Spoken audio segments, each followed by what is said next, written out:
Welcome to Point Blank, brought to you by Fitz Roofing. I'm Brandon Strange, Sports Map Houston. That's Joel Blake. You can catch him on ESPN 97.5 and 92.5. Hey guys, before we get started, click like on the video, hit subscribe on the channel, comment below, click that bell for notifications. We appreciate all the feedback and support you guys give us.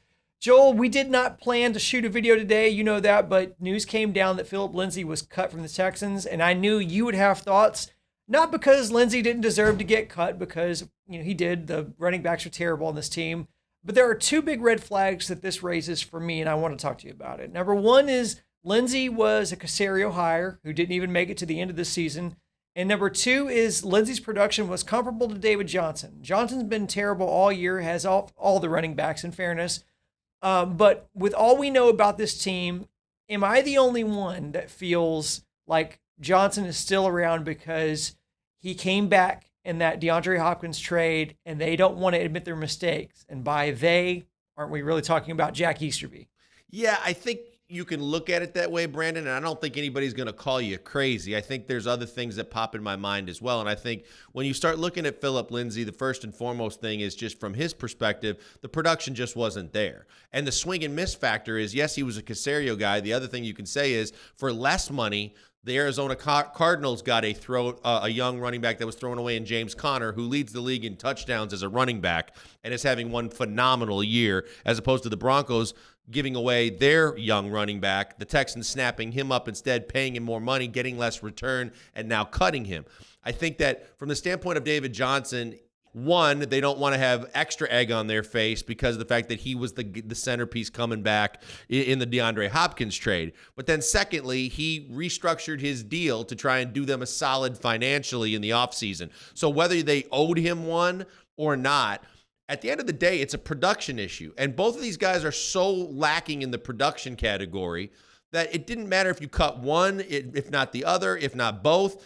And regardless, you might have still advanced your running game because your running game has given you no balance all season long. And in fact, the one guy that actually gave you hope at the running back position, you traded away for a bowl of soup in the year 3010. And in the process of trading away, you realized he outrushed your entire team last weekend. I want to get more into that decision-making process and philosophy, but before we do that, give us a word from Fitz Roofing. We love people at Fitz Roof, and they're dedicated to Houston. That's what you want. Local companies dedicated to the results that they get for Houstonians and the surrounding areas. Fitz Roofing does that. Go to fitzroofing.com, see all the different services they offer, from roof repairs and or a whole new roof on your business or your home, to home repairs, and maybe even a fence for your yard. And the best part about it is they do free, no-obligation inspections that cost you absolutely nothing to just get an estimate and find out what they can do. All you got to do is call them. 832-521-3001. Fitz Roofing, making a difference, one home at a time. Okay, so the Texans had 5 running backs going into the season because they felt it was a strength. Yeah, 5. But bringing in that many running backs did a couple of things. One is it took extra spots from other position groups because you had so many backs. And number two, it was supposed to theoretically set them up to make trades later in the season. So here we are, later in the season, only one trade got made, and that was dealing Ingram, which you mentioned, and all they got back for that was a 7th rounder in 2024, which is probably literally the least that you could get back in a trade. So in essence, they got nothing for Ingram, who's kicking ass, so much so that he just got an extension in New Orleans. We've talked a bunch about Easterby's perceived influence in the Texans' decision-making, in moves in which he has skin in the game, like David Johnson. But putting that stuff aside, would we feel any better about Nick Caserio in the absence of Jack Easterby? Because I'm having a tough time pointing to a trade in which Caserio has won.